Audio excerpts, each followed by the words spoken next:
Hello Steve White, Steve Arts 89. Well, I've done a few videos now about the Nacelle company's Star Trek figures, action figures. They announced that they were going to be doing deep cuts and rare figures, and not just doing the usual main characters that get released like every time someone does a toy line. And I was a little disappointed they weren't releasing them internationally. There was a bit of a thing where you're only able to order them online in America. That was really annoying. But lately I saw that they were releasing, announcing Waves 3 and 4.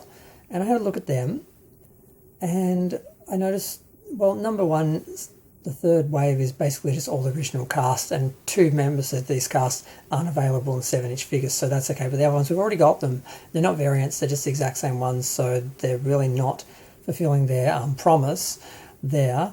The fourth line had some figures that I didn't think were that interesting. I wasn't really thinking they were really really fulfilling like the promise of this line. But I did notice they had Captain Janeway and some other characters, and I thought, just wait a minute, is this another line? Are these ones they're hinting at for the next wave, or what is this? And apparently, I don't know if they changed the lineup, but I'm looking at Wave 2, and it doesn't look like the figures I remember being in Wave 2. I remember Captain Kirk from Generations, but there's Year of Hell Janeway, Generations Worf, I do kind of remember him. There was the T'Pol from season 3 and 4, which I don't remember them doing at all. The Forge in the sailor uniform from Generations, like who else? Was it Data was being done like that as well. And they had Nog from Favour the Bold, which is the one with Janeway that I noticed when they were talking about the Wave 3 and 4. There's Bem, who's an animated series character who I sort of was like not really excited about. I do remember that. But I didn't remember Carol Marcus or the Romulan Commander.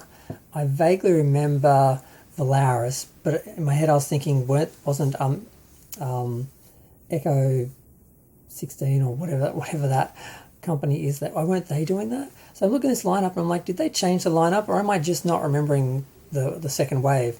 Because I remember covering Wave 1 and 2 and then seeing Wave 3 and 4 being announced, and then when I saw they had a Janeway and a Nog, I'm like, I don't remember them being in Wave 1 or 2.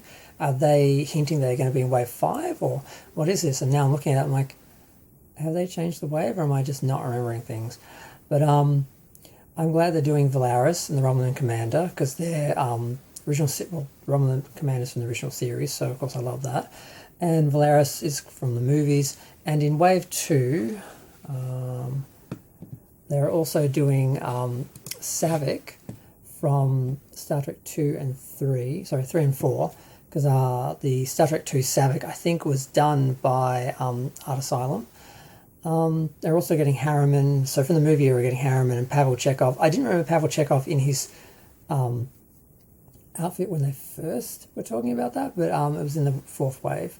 And Hershey Sato, who we didn't have. So there are a few there that, I mean, Savick, David, Hoshi, those ones are worth having. Maybe Harriman, but, you know, yeah, no. So I'm not really impressed, and I just want to comment on that. And also I'm just wondering, have they changed the lineup for season, Wave 1 and 2? I'm really not sure if they are or not, or if I'm just not remembering. But either way, I'm not hugely impressed with the selection. There's still ones that we don't have. And yeah, you think they would have gotten to some of it faster. I mean, and do them in sets. Like, do like all the... because one thing we don't want is to get one character from a set or a series or an episode or something like that. Like they're giving us Tom Paris from Bride of Chaotica. Why don't they give us all of the characters from Bride of Chaotica that they're going to do? Just do the set, the range in one go. Like the sailor suits from Generations when they're on the Enterprise at the start of the film. How about you just do the whole crew in that? So we just buy them all and feel secure that we're going to get all of them, not one at a time, and never knowing if we're actually going to get all of them in the end, because that's often what happens. They release 1 or 2 figures from a character line or a series or a wave or a costume type or uniform type or something, and then they don't get to finish them. So you get the first couple and then you end up with an incomplete set. So that's one thing we don't want. We don't want the same figures we always had. We don't want incomplete sets. So I just feel like they could be doing more. But I've been talking for 5 minutes about that. I didn't think I could make 2 minutes on that. But either way, I just saw that and I'm like, what? I don't remember them. And are these really the characters we really want? Are these really what we should be getting first? But yeah, I'm going to go. Bye.